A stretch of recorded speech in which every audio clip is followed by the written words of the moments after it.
Hi, Assalamualaikum. My name is Nurani Saibah Azhara binti Muhammad Nur Rahmat. My matric number is 20244365548. So, this presentation is about the sea transportation in Singapore. We will move to the introduction. So, sea transport is one of the most important sectors in Singapore because it is located along major international shipping routes. So, its strategic location between the Indian Ocean and South China Sea quickly made it an important center for global trade, so ships from many countries will stop there to exchange goods, to refuel, to repair the vessels, and many more. They have Maritime and Port Authority of Singapore to manage the nation's maritime activities and also ensure the smooth operation of shipping. Singapore also highly developed maritime system that support trade, tourism, and also transportation. The varying types of sea transportation help in maintaining its position as one of the world's leading maritime nations. So here is the picture of Singapore Port, which is the world's largest transshipment hub, and the index also shows that Singapore is in the tops of maritime hub for 7th year in a row. Here, I'm going to give you guys 4 characteristics of the sea transportation in Singapore. So first is large carrying capacity, second is low shipping cost, third is slow and risky, and fourth is incompleteness.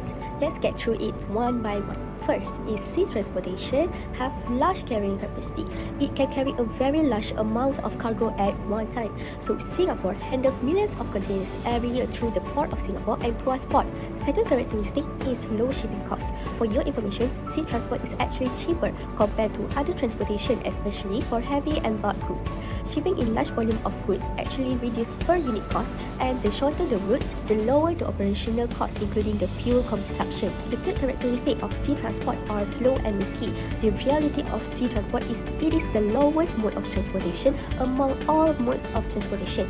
It is greatly affected by the natural conditions such as bad weather, storms, sea accidents, piracy, and also delays at port. Lastly, incompleteness. Sea transport is only one link in the entire transportation process. The ports at both ends must rely on the connection and cooperation of other transportation modes. It also cannot deliver goods directly to inland destination because ports are located near coastal areas. 2.2 Advantages and disadvantages. The advantages of sea transport are lower cost per unit for bulky cargo and environmentally friendly transport mode. The disadvantages are it takes longer transit times compared to other transport modes and port congestion. For the advantages, Singapore's sea transport provides less expensive costs for the bulky cargo compared to air or express delivery. The cost is more higher and expensive. It makes the sea shipping is ideal for manufacturers, wholesalers, and importers moving bulk commodities. Another advantages of the sea transport is environmentally friendly transport mode because sea shipping actually uses less fuel than airplanes do. So ships also actually generates the lowest CO2 emissions among all other major transport. Many carriers right now are adopting to cleaner fuels and more efficient vessel designs to enhance the eco-friendly appeal of the maritime transport. So large organizations in Singapore favor sea transport over other transportation modes because of what? Because of the sea transport are more environmental beneficial.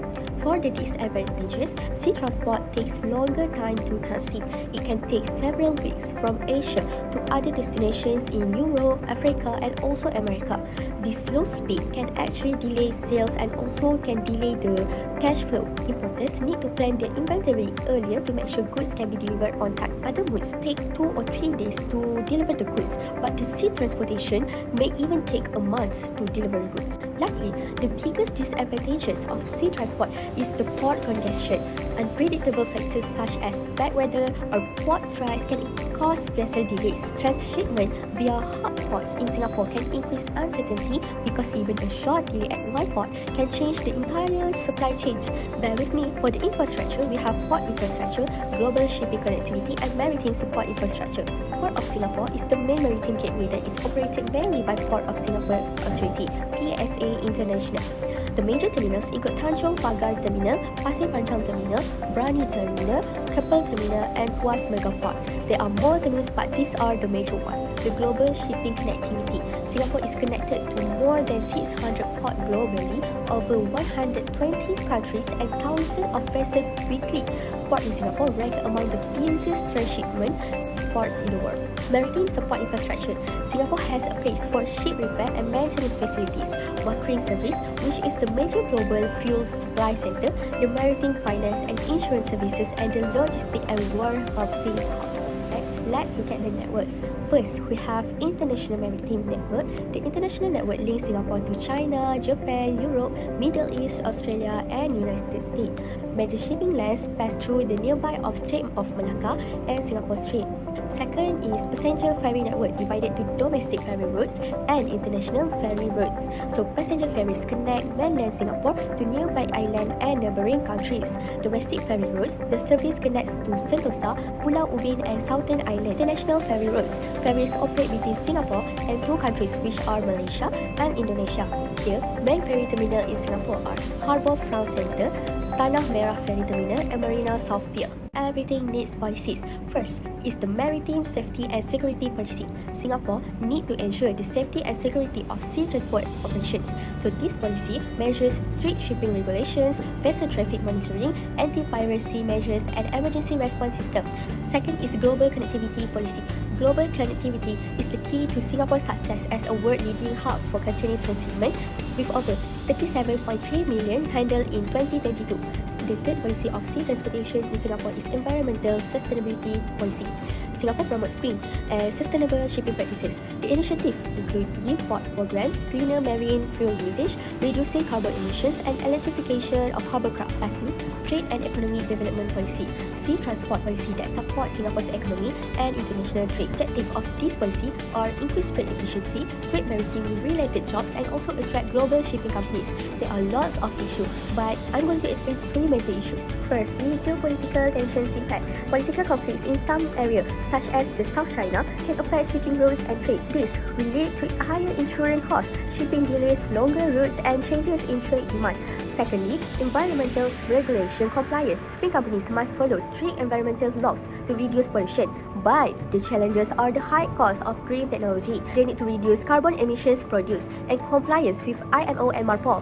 Thirdly, technological disruption effects is one of the issues that occur in Singapore. New technologies will change the maritime industry anytime. The effects are need for advanced digital system, increased cyber security risks, workers need new technical skills, and high investment costs for automation. 3.0 is about stakeholders. So we have government, port operations and engineering, shipping and maritime companies, logistic and supply chain providers, maritime workforce and unions, traders, importers, exporters, and also international organizations. Here, for the case study, I choose to talk about Red Sea crisis, issue that happened in 2024. I go to the details about this case study. We need to know what is Red Sea crisis. The Red Sea crisis refers to a series of attacks on commercial ships in the Red Sea by the Houthi movement, a group based in Yemen. The issue is port congestion in Singapore. The ongoing attacks by Houthi rebels in the Red Sea have forced shipping companies to avoid the Red Sea and the Suez Canal. The challenges faced by Singapore port is they need to manage the sudden increase in vessel traffic caused by the diversion of shipping from the Red Sea route. They need to deal with uncertainty in schedule because of ships that often arrive later than expected and in large groups due to longer voyage around the Cape of Good Hope. Obviously, it prevents the movement of sea transport efficiently and effectively. In conclusion, sea transportation in Singapore plays a vital role in supporting global trade, economic growth, and regional connectivity. Sea transport is strengthened by a strong collaboration of the stakeholders such as government agencies, port operators, shipping companies, logistic providers, and international organizations. We aim to develop Singapore as a premier global port and an international maritime center, enhance global connectivity, promote safe and efficient delivery of maritime service, and build a comprehensive ecosystem of maritime business and opportunities, said Minister of Transportation of Singapore. Several recommendations can be implemented to ensure the long-term sustainability. Firstly, Singapore should continue in investing for the innovation and technology to enhance smart port operation, safe and efficient shipping. So next, the country also need to invest for the environmental sustainability. For example, Maritime Singapore has consistently invested in the use and bunkering of zero and near zero greenhouse gas emissions marine fuels. To avoid the issue of sea transportation, like I said before, such as technological disruption effect, Singapore need to develop a highly skilled maritime workforce through a training and upscaling programs that can help this industry in adapting to technological changes. So here is the references that I used to complete this study. Alhamdulillah, I got a lot of knowledge from all of the references. It helps me understanding the details of the sea transport in Singapore. That's all for me. I hope that this presentation can tell you guys more about sea transportation in Singapore. Bye. Assalamualaikum.